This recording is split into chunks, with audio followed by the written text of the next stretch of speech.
Hi friends, നമ്മൾ ഇന്ന് ഈ വീഡിയോയിലൂടെ നോക്കാൻ പോകുന്നത് ഒനിയൻ പൊട്ടറ്റോ പക്കോട എങ്ങനെ ഉണ്ടാക്കാം എന്നതാണ്.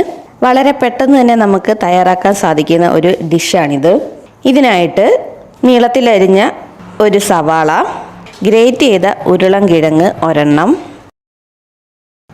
ചെറുതായിട്ടരിഞ്ഞ പച്ചമുളക് 2 എണ്ണം, ചതച്ച ഇഞ്ചി 1 ടീസ്പൂൺ, ചോപ്പ് ചെയ്ത കറിവേപ്പില 1 ടീസ്പൂൺ, മഞ്ഞൾപ്പൊടി 1/4 ടീസ്പൂൺ, മുളക് പൊടി 1/2 ടീസ്പൂൺ, കടലമാവ് 1 കപ്പ്, അരിപ്പൊടി 1/4 കപ്പ്, ഉപ്പ് ആവശ്യത്തിന്. ഇവയെല്ലാം കൂടെ ചേർത്ത് നമുക്ക് നന്നായിട്ടൊന്ന് മിക്സ് ചെയ്തെടുക്കാം. എന്നിട്ട് കുറേശ്ശെ വെള്ളം ചേർത്ത് നമുക്കിതൊന്ന് കുഴച്ചെടുക്കേണ്ടതാണ്. ഒറ്റയടിക്ക് ഒരുപാട് വെള്ളം ചേർക്കരുത്. ഇതിൻ്റെ പരുവം ചിലപ്പോൾ നമുക്ക് ശരിയായി കിട്ടിയെന്ന് വരത്തില്ല. അതുകൊണ്ട് കുറച്ച് വെള്ളം മാത്രം ചേർത്ത് ഇതൊന്ന് കുഴച്ചെടുക്കുക. എനിക്കിവിടെ ഈ ബാറ്റർ തയ്യാറാക്കാൻ വേണ്ടി 3/4 കപ്പ് വെള്ളമാണ് വേണ്ടി വന്നത്. ഓരോ സ്ഥലത്തും കിട്ടുന്ന പൊടികളെയൊക്കെ ഡിപ്പെൻഡ് ചെയ്തിരിക്കും നമ്മുടെ ഈ വെള്ളത്തിൻ്റെ അളവ്. അപ്പം ദാണ്ടെ ഈ ഒരു പരുവത്തിൽ ഈ ബാറ്റർ ഒന്ന് തയ്യാറാക്കിയെടുക്കാം.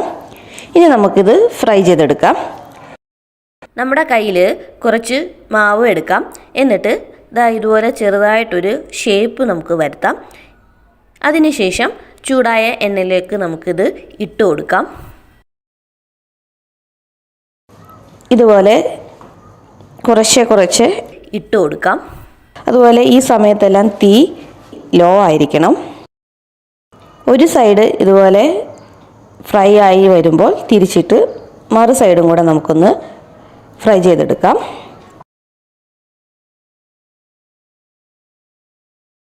അങ്ങനെ മറു സൈഡും ഫ്രൈ ആയി വന്നിട്ടുണ്ട്.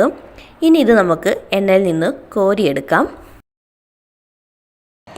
അങ്ങനെ നമ്മുടെ ഒനിയൻ പൊട്ടറ്റോ പക്കോട ഇവിടെ റെഡി ആയിട്ടുണ്ട്.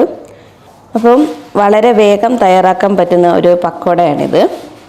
കുറഞ്ഞ ഇൻഗ്രീഡിയൻസ് മാത്രം മതിയാവും ഈ ഒരു പക്കോട റെഡിയാക്കാൻ. അപ്പോൾ ഈ ഒരു ഡിഷ് എല്ലാവരും ഒന്ന് തയ്യാറാക്കി നോക്കുക. ഇതുപോലെ മറ്റൊരു വീഡിയോ ആയിട്ട് നമുക്ക് വീണ്ടും കാണാം. അതുവരേക്കും ബൈ ബൈ.